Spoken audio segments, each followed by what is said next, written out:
गुज्जर साहब ये बताइए, आपके गृह मंत्री अनिल विज कहते हैं, हमें कहते हैं ये साजिश है, इट्स अ कंस्पिरेसी। मुख्यमंत्री मनोहर लाल खट्टर जी कहते हैं इसके पीछे कुछ ना कुछ हाथ है, साजिश है।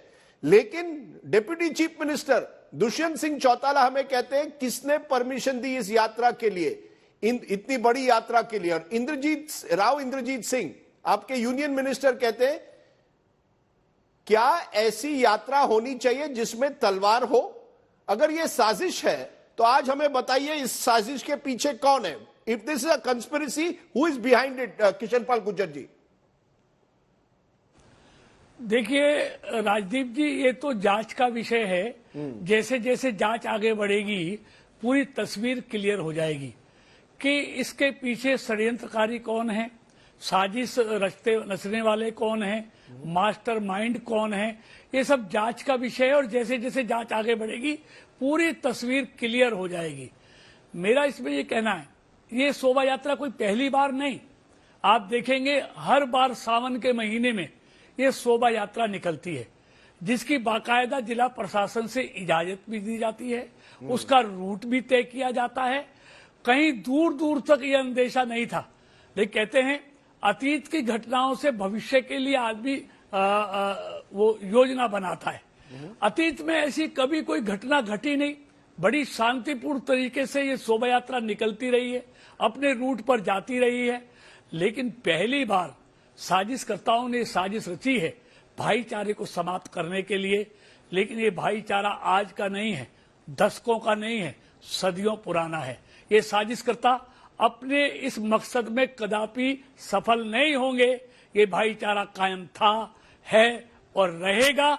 ये अपने मंसूबों में सफल नहीं होंगे, इतना मैं कह सकता हूं। नहीं, ये मुझे सीधे सीधे बताइए, हमारे पास जो सबूत है, हमने इस पर स्टोरी की है, उसके मुताबिक वहां के लोकल पुलिस ऑफिसर्स जहां नू के हैं, उन्होंने वार्निंग दी थी, इत्तला दी थी कि रैली बड़ी हो सकती है, हिंसा हो सकती है। इसके बावजूद पुलिस वहां तैनात क्यों नहीं थी? उस लेवल पर नहीं। यू हैव अ बिग यात्रा और पुलिस तैनात नहीं है, ये श्योरली एडमिनिस्ट्रेशन का लैप्स है। कहीं ना कहीं हरियाणा सरकार पर सवाल उठेंगे।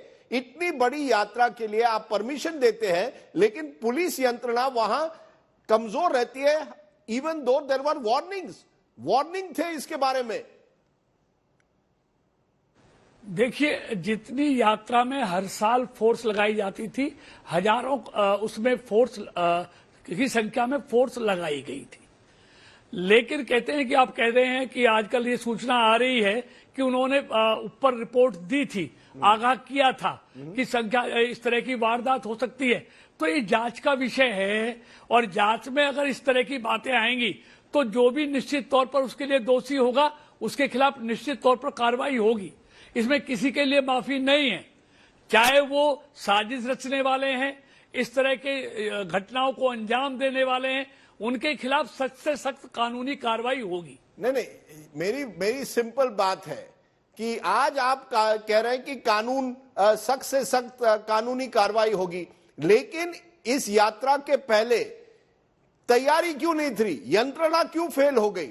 सर, कोई दंगा बगैर कहीं ना कहीं पुलिस की लापरवाही या उनकी फेलियर के बगैर होता नहीं है। इतना बड़ा दंगा नहीं हो सकता कि इतने लोग वहां फायर आर्म्स के साथ हैं और पुलिस गायब है।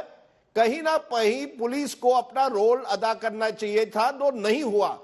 पुलिस पर मैं सवाल आज उठा रहा हूं, आपकी यंत्रणा पर उठा रहा हूं और सरकार पर उठा रहा हूं। सरकार की कोई जवाबदेही है या नहीं, गुज्जर साहब?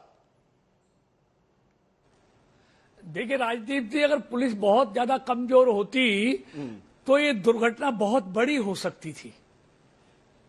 ऐसा नहीं है पुलिस नहीं थी, वहां हजारों की संख्या में पुलिस थी और बहुत तेजी से जब ये घटना घटी तो वहां डिप्लॉय भी किया गया पुलिस को।